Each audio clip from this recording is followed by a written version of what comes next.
On what point? Well, on the points that she was just making. Well, she made a number of points. Well, I mean, you heard them. No, I'd like to respond. No. I disagree with Yes, you disagree with Randa. Why? There's a tendency for us when overcoming stereotypes to dismantle Islam into many different things and many different pieces. Nevertheless, there's still an orthodoxy, there's still a Sharia, there's still a consensus and a series of tradition that attempts to interpret these laws. Looking for flexibility, looking for engagement and cross-pollinating ideas with modernity doesn't require us to completely smash the tradition into multiplicities. And that's where I disagree.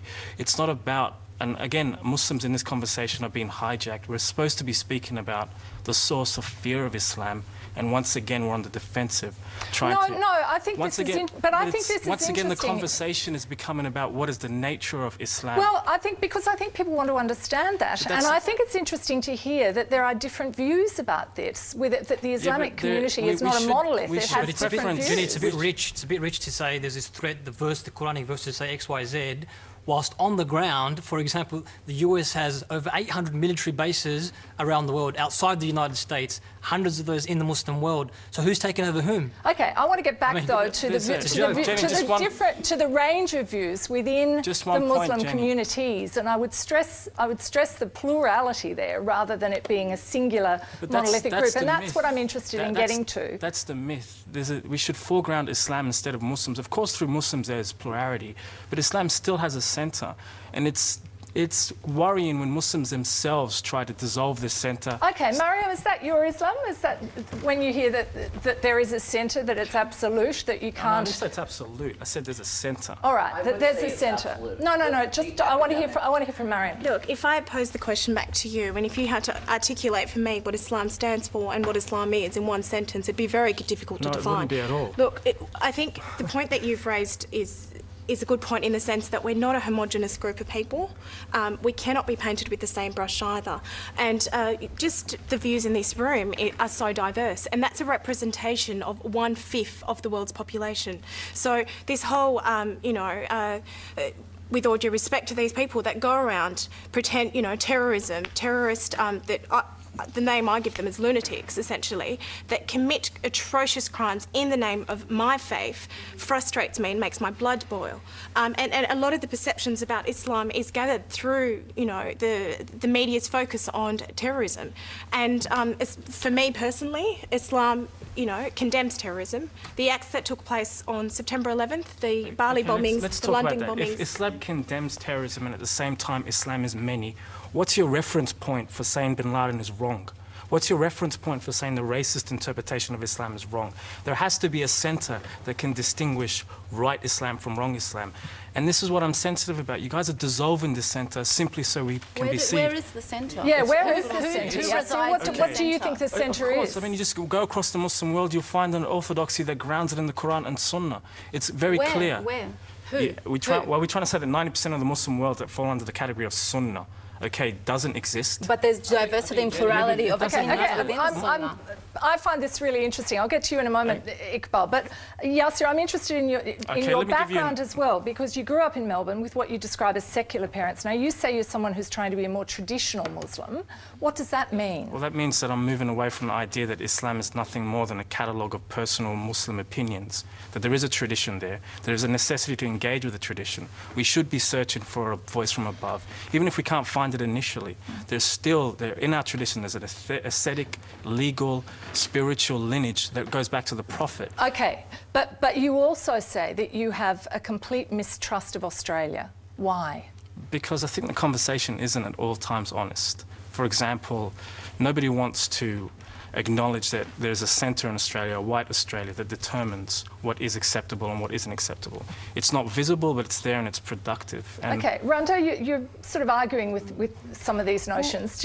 I agree very much that there are basic principles that Muslims believe in. And you could take a Turkish Muslim, an Albanian Muslim, an Australian Muslim. And what are those things? Well, belief in one God, the 5 pillars of Islam, so praying, charity, the ethical and moral objectives and messages in the Quran, the history of Islam. I mean, there are basic tenets in Islam that we all universally believe in. But I think it's very naive to think that that Sharia, that legal rulings are derived in a vacuum, that people do not bring their own, histories and politics and, social prejudices to bear when they interpret the Quran. But you're dismissing the tradition here. There's a solid fiqh, there's sciences that definitely, but determine how we interpret. Exactly, but you're still a human being interpreting something. So every human being is going to interpret something in a different way. It's channeled through the human mind. Okay, Iqbal, your response to some of this debate, and I mean, and the idea of these very different views that exist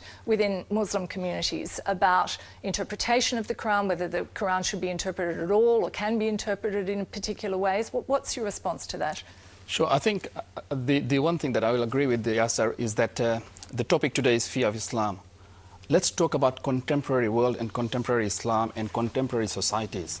You have a tenet of Islam in the Quran where it says that the country that you live in, it is the laws of that country, everything that goes within that country is what you embrace when you go to that country.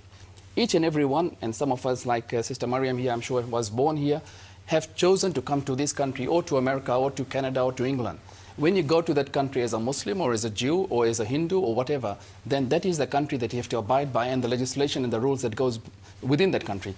Now, in terms of Australia, we've got some 120 different nationalities or ethnicities of Muslims in this country. There is one Islam, of course, but we come from different countries and therefore the cultural context and other things that come in. In terms of Islam, algebra was given to the world by Muslims.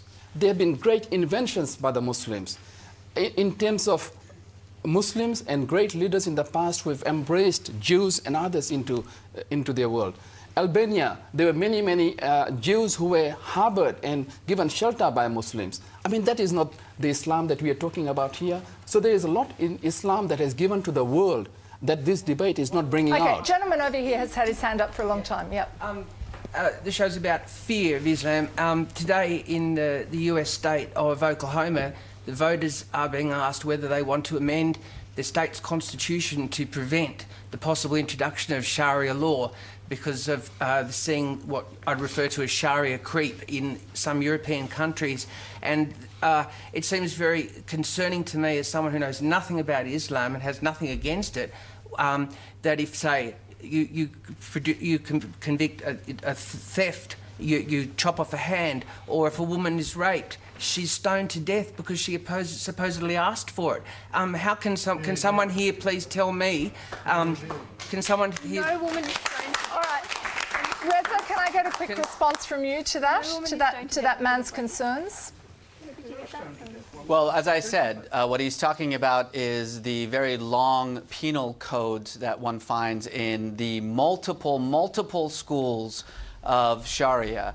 And those are absolutely, totally and completely incompatible with human rights, with modernity, with constitutionalism, with democracy. There's no question about that. But there's also no question that there isn't a single Muslim individual or institution in the United States that's calling for those laws. And indeed, passing a law in any state in this country saying that, the Sharia cannot be a legal code here is sort of like passing a law forbidding Americans from riding unicorns. Because we actually have a constitution. We only have one penal code in the United States, and it applies in every single state, every single city, no matter who's there. This is part of the fear-mongering that has gripped the United States. The notion that we need to pass a law forbidding the institution of a foreign law in the United States, when that is completely forbidden by the Constitution anyway, is yet another example of targeting Muslim communities